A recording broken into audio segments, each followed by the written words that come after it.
ето и това. Хем безценно, но цена. Помага ти да носиш пирони, прах или халва. Почти навсякъде го има. В морето и в магазина.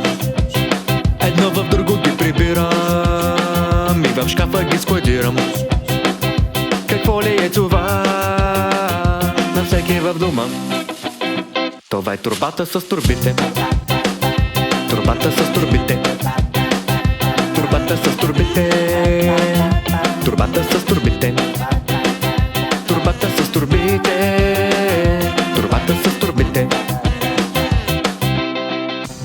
Добър ден! Добър е. Това ще искаш ли, е? Не, госпожо, ще си ги нося под мишницата. В евро или в лева ще плащаш? С двете? Всъщност, може ли една турба? Прекали вече. Турбата винаги е с мене.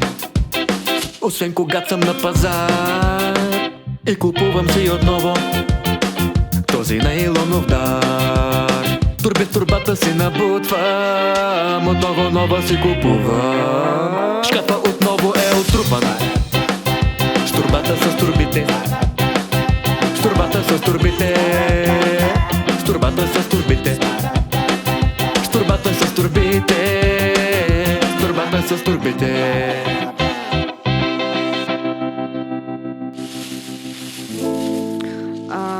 Ти отиде до магазина, нали? Да.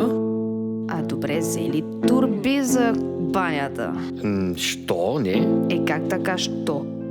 Закон. Къде ще си хвърлям бокуците от банята? Смисъл... Имаме цяла турба с турби. Как така? Къде? В шкафа!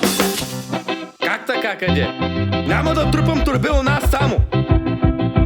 Отиди до шкафа и вземи турбите. Чакай малко,